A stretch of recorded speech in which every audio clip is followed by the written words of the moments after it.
ኦሪት ዘፍጥረት ምዕራፍ 4 አዳምም ሚስቱን ሔዋንን አወቀ፣ ጸነሰችም፣ ቃይንንም ወለደች። እርሷም ወንድ ልጅ ከእግዚአብሔር አገኘሁ አለች። ደግሞም ወንድሙን አቤልን ወለደች።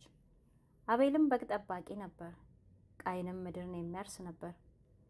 ከብዙ ቀን በኋላም ቃይን ከምድር ፍሬ ለእግዚአብሔር መሥዋዕትን አቀረበ። አቤልም ደግሞ ከበጎቹ በኩራትና ከስቡ አቀረበ።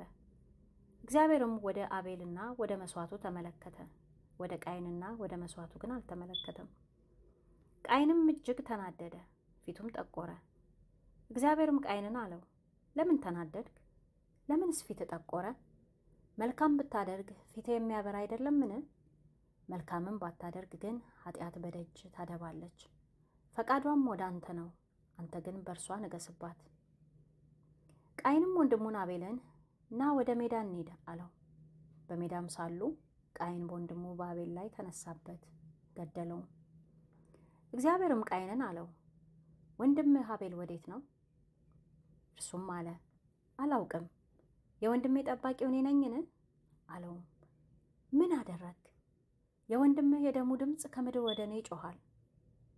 አሁንም የወንድምህን ደም ከእጅ ለመቀበል አፏን በከፈተች በምድር ላይ አንተ የተረገምክ ነህ። ምድርንም ባረስክ ጊዜ እንግዲህ ኃይሏን አትሰጥህም። በምድርም ላይ ኮብላይና ተቅበዝባዥ ትሆናለህ። ቃይንም እግዚአብሔርን አለው፣ ኃጢአቴ ልሸከማት የማልችላት ታላቅ ናት። እነሆ ዛሬ ከምድር ፊት አሳደድከኝ፣ ከፊትም እሰወራለሁ። በምድርም ላይ ኮብላይና ተቅበዝባዥ እሆናለሁ፣ የሚያገኘኝም ሁሉ ይገድለኛል። እግዚአብሔርም እርሱን አለው፣ እንግዲህ ቃይንን የገደለ ሁሉ 7 እጥፍ ይበቀልበታል። እግዚአብሔርም ቃይንን ያገኘ ሁሉ እንዳይገድለው ምልክት አደረገለት። ቃይንም ከእግዚአብሔር ፊት ወጣ፣ ከኤደንም ወደ ምስራቅ በኖድ ምድር ተቀመጠ። ቃይንም ሚስቱን አወቀ፣ ጸነሰችም፣ ሄኖህንም ወለደች። ከተማም ሠራ፣ የከተማይቱንም ስም በልጁ ስም ሄኖህ አላት። ሄኖህም ጋይዳድን ወለደ። ጋይዳድም ሚኤልን ወለደ። ሚኤልም ማቱሳኤልን ወለደ። ማቱሳኤልም ላሜህን ወለደ። ላሜህም ለራሱ 2 ሚስቶችን አገባ። የአንዲቱ ስም አዳ፣ የሁለተኛይቱም ስም ሴላ ነበር። አዳም ያባልን ወለደች። እርሱም በድንኳን የሚቀመጡት የዘላኖች አባት ነበር። የወንድሙም ስም ዩባል ነበር። እርሱም በገናንና መለከትን ለሚይዙ አባት ነበር። ሴላም ደግሞ ከናስና ከብረት የሚቀጠቀጥ ዕቃን የሚሠራውን ቱባል ቃይንን ወለደች። የቱባል ቃይንም እህት ናዕማ ነበረች። ላሜህም ለሚስቶቹ ለአዳና ለሴላ አላቸው፣ እናንተ የላሜህ ሚስቶች ቃሌን ስሙ፣ ነገሬንም አድምጡ።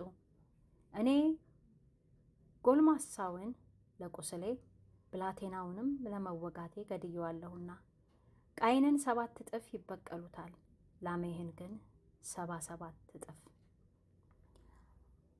አዳም ደግሞ ሚስቱን አወቀ፣ ወንድ ልጅንም ወለደች። ስሙንም ቃይን በገደለው በአቤል ፈንታ እግዚአብሔር ሌላ ዘር ተክቶልኛል ስትል ሴት አለችው። ለሴት ደግሞ ወንድ ልጅ ተወለደለት፣ ስሙንም ሄኖስ አለው። በዚያን ጊዜም በእግዚአብሔር ስም መጠራት ተጀመረ።